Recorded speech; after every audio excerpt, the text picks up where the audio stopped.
Welcome to the Small Business Surgeon Podcast, the show where we dissect the businesses of top producers, examine their growth strategies, and share with you the bare bones of their success. I am your host, Samuel Smith, and I'm glad you're here. Let's operate.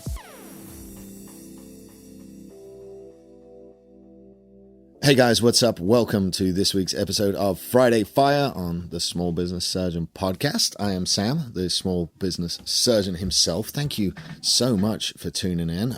You regular guys will get kicked off in a minute, but for you new listeners, I am the Small Business Surgeon, and on Mondays, I interview some amazing guests, and then on Fridays, we have a little monologue session where I try and teach a lesson from the week, maybe share some content with you guys, and move your businesses along a little bit. So Monday's show, you'll definitely check back because we had a guy, he had the largest lawn care company in his state. He sold that and he's pivoted it now, and he owns a lawn care app, that's like the Uber of lawn care. So definitely tune in for that on Monday. But anyway, we will get on with today's show. Real quick shout out, if you do enjoy the show, do us a favor, share it out there. It just helps us to get a few more listeners and spread the word of the stuff that we're doing over here. So today, I wanted to talk to you about you guys that are kind of in the middle of it, like the mid-level. You've started out, you've got quite a bit of experience, but you're still struggling to get from the stage where this is a job for you to the stage where this is a business for you. And I'm speaking from experience, and I'm speaking from education, and I'm speaking from mistakes here. And I know there is a proclivity amongst all of you entrepreneurs to think that only you can do your task and you are the best at it and only you care, and that employees are just these happy little tools that run around that you utilize inside of your business to achieve results. And ultimately, what that ends up being is you produce a product and you go to market and you do really well and you start to grow, and all of a sudden you start getting this little bit of success where you've got more orders than you can handle, so you got to take on some help. So you take on some help, and what happens is you're too afraid to properly train and delegate to the help because you're afraid they're going to mess something up. And as a business owner, you try to cling to the control of your business for as long as possible. And many businesses never go past this point. A lot of you will never get past the point of working in this business like it's your job, because you will not take time to work on the business like it's your business. And I know that's fucking harsh, but I'm just going to go with facts and with statistics here, because out of the entire population of the country, there's probably 7 or 8% of us that are entrepreneurs.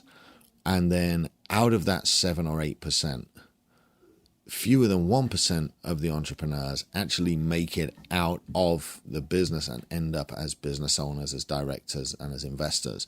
So this path is not fucking simple. Actually it is simple. It's not easy. Let's say that.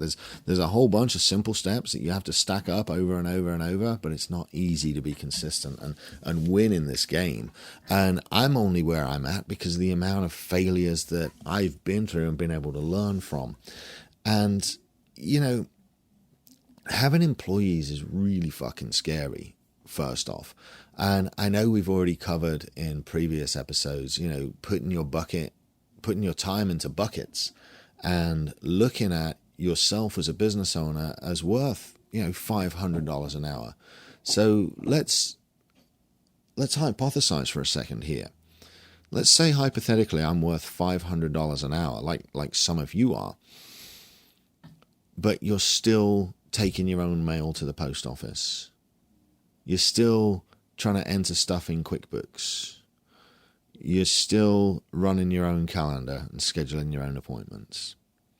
So what I listed there was like 3, maybe 10, 15, even $20 an hour tasks that can be systematized and people can be trained on, and you can give those tasks to people to do them for you. The goal here is to get really good at your shit, get so good at it you can train somebody else to do it, and then you can move to the next level of business. And again, most guys and girls, most of you won't let this go, and that's why a lot of companies you'll see max out 6 or 8 employees and, I don't know, maybe $1 to $2 million a year. And that's as far as they ever go, because everything has to go through that owner, because he doesn't understand that this business is supposed to be a machine. And ultimately, it's supposed to be a machine that runs with very, very little input from the people that own it. When I make a video for Texas Media Foundry, I do it purely because I want to. Last video I shot was at SEMA because I wanted to go to Vegas and be a part of a video shoot. Right? That's how this works. I own a media company, but I don't create the media. I own a real estate company, but I don't sell much real estate. My job now is teaching the guys that work for me the systems and processes that I've used, and then helping them to generate leads and close the leads, and then my company makes money from their advancement and their education, you see. So it takes a minute to get there. Generally, if you're an entrepreneur running your own company, you're going to fulfill the role of visionary within your business. You're the one that is that's in the driving seat. You're the one that's setting the vision, setting the mission, setting the expectations for the company. But as you start to grow and as you start to expand, the one thing that a visionary needs is an integrator. And this is like the yin and yang of business. So the visionary goes out there and he sets the mission, and he goes and he helps to set up with the clients and bring in the deals. And, you know, he's the one that really drives the direction of the company, which is a lot of you entrepreneurs that listen to this. Is what you believe that you are. It's what you want to be. But without that integrator, without somebody backing him up, that visionary is going to run out of steam, because you have to be able to fulfill the products you sell. You have to be able to serve your customers. You have to be able to have lead generation working properly, a sales department working properly. You have to be able to have a marketing department working properly, a fulfillment department, all these things that have to happen in order for a business to run. And as a visionary, it's very, very difficult to have your thumb on all of those different departments and grow and scale a company. In fact, I'd say it's impossible. So the first position you want to hire for is your assistant as an entrepreneur, and move those lower level tasks off of your plate so you can focus on the higher paying tasks. But the second or third position you're going to start looking for is somebody to fill that integrator role, somebody that's going to help you run the trains on time. And, you know, to hire the right integrator, you're going to have to pay a princely sum, because people with these skill sets can run their own companies. You may, in fact, be running your own company right now, yet you may be a phenomenal integrator for a much bigger fish. You know, case in point for this, a friend of mine runs his own real estate company. And he is leaving his real estate company to go and run a real estate development team for a larger company. So, you know, he's a visionary in his own right, but he's stepping down from that role and into an integrator role in somebody else's company, because he can have more impact and make more money. So you may be sitting there as a struggling entrepreneur thinking you're a visionary, when in fact you might be somebody's ideal integrator. And a really good case study of this is Thomas Keenan's journey from owner of a car installation electronics shop to COO of a much larger company. And he's thriving as a COO, and he's thriving as an integrator. But if you'd asked him prior to that, he too would have said that he was a visionary. So you've got to look at whether or not you're willing to let go of the control of your company and hire the right people to help you run it. All right? The guy that owns AT&T isn't the guy running around fixing the phones. He's not the guy that fixes the internet when it breaks.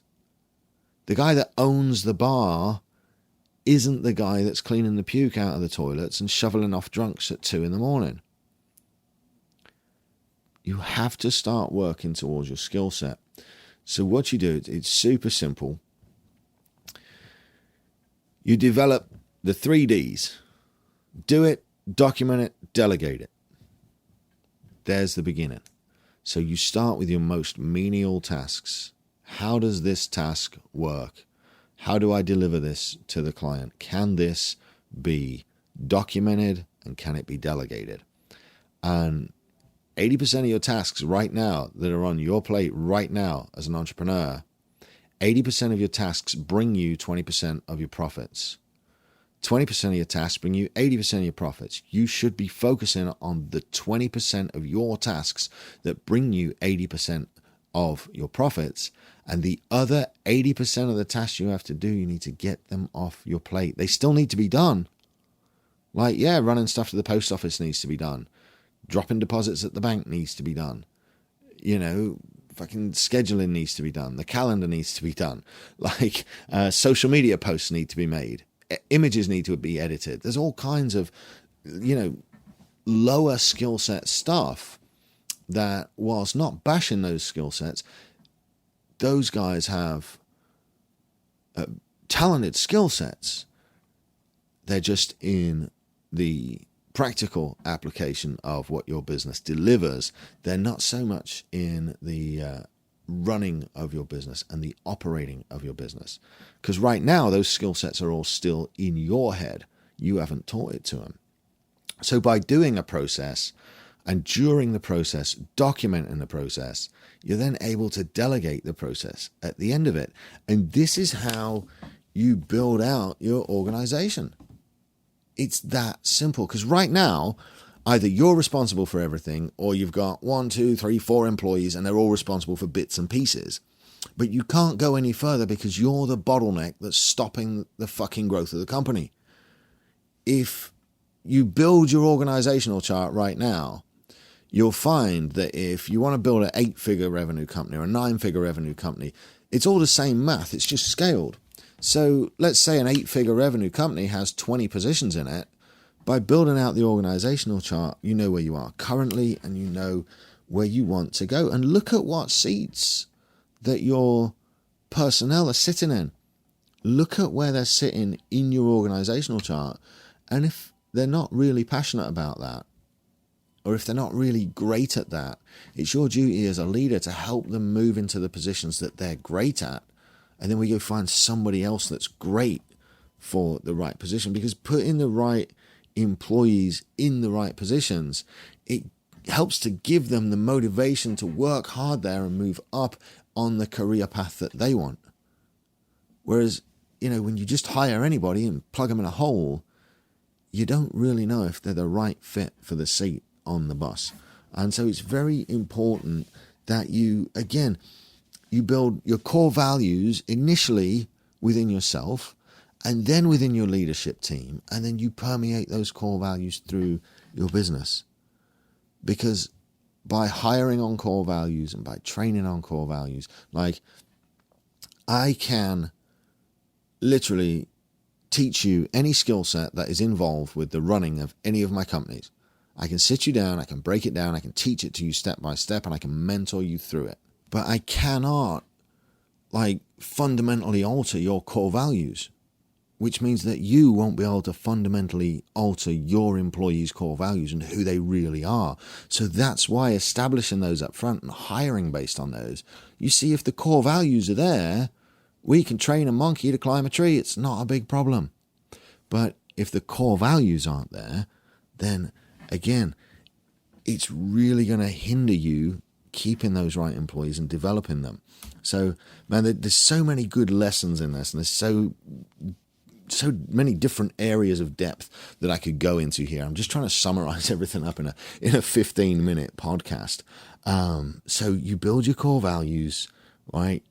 You put operating procedures. You remember, do it, document it, delegate it. You put operating procedures into everything you do. Put those operating procedures into like a Google Docs account. And as you're doing them, record your own screen I use OBS. There's other options out there. I know there's Loom is one, but you can record what you're doing. And that way you don't have to train people. You're already documenting your processes.